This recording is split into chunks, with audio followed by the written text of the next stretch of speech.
Assalamualaikum warahmatullahi wabarakatuh.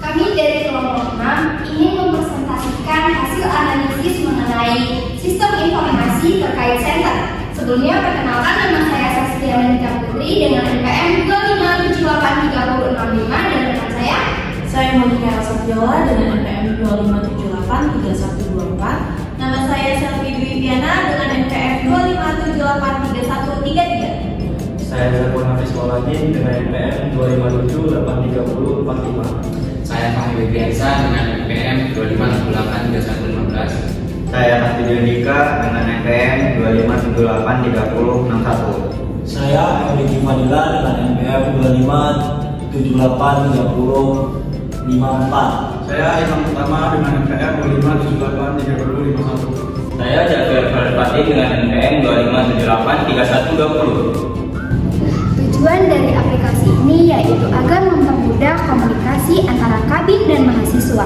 Aplikasi ini memiliki dua stakeholder. Yang pertama, mahasiswa bimbingan. Yang kedua, kakak pembimbing. Keluhan atau permasalahan mahasiswa: yang pertama, waktu yang tidak efisien; yang kedua, jadwal bimbingan mahasiswa yang terlalu mendadak; yang ketiga, tugas yang terlalu banyak karena diberikan tugas yang terlalu mendadak; dan yang keempat, jadwal mata kuliah setiap kelas yang berbeda-beda; dan yang terakhir, sulit menyampaikan aspirasi. Harapan mahasiswa: yang pertama ada fitur pembuatan jadwal, yang kedua ada fitur notifikasi, yang ketiga ada fitur forum diskusi, yang keempat ada fitur sistem voting, yang kelima ada fitur absensi, yang keenam ada fitur aspirasi, yang ketujuh ada fitur jadwal waktu bimbingan, yang kedelapan ada fitur VC atau Zoom, yang kesembilan ada fitur pemberitahuan tugas. Karakteristik mahasiswa: pertama, pengguna dapat melakukan registrasi. Yang kedua, pengguna dapat melakukan login. Yang ketiga, pengguna dapat melihat notifikasi. Yang keempat, pengguna dapat melihat jadwal. Yang kelima, pengguna dapat menyampaikan aspirasinya. Yang keenam, mahasiswa dapat melihat tugas. Yang ketujuh, mahasiswa dapat mengelola pesan. Yang kedelapan, mahasiswa dapat melakukan voting. Yang ke-9, mahasiswa dapat melakukan absen. Yang ke-10, mahasiswa dapat melakukan Zoom. Yang ke-11, mahasiswa dapat melihat pemberitahuan tugas. Baik, di sini saya akan menjelaskan tentang karakteristik Kabim. Yang pertama itu ada pengguna dapat meregistrasi terlebih dahulu. Yang kedua itu ada melakukan login. Yang ketiga itu mengelola jadwal. Yang keempat mengirim tugas. Dan yang kelima bisa melihat aspirasi. Yang ketujuh ialah Kabim bisa mengelola voting, Kabim bisa mengelola pesan, dan Kabim bisa melihat pemberitahuan, serta Kabim bisa melihat absensi.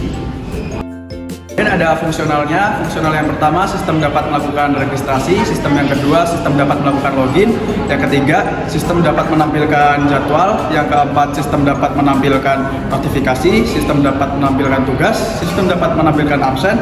Sistem dapat melakukan aspirasi VC atau Zoom. Sistem dapat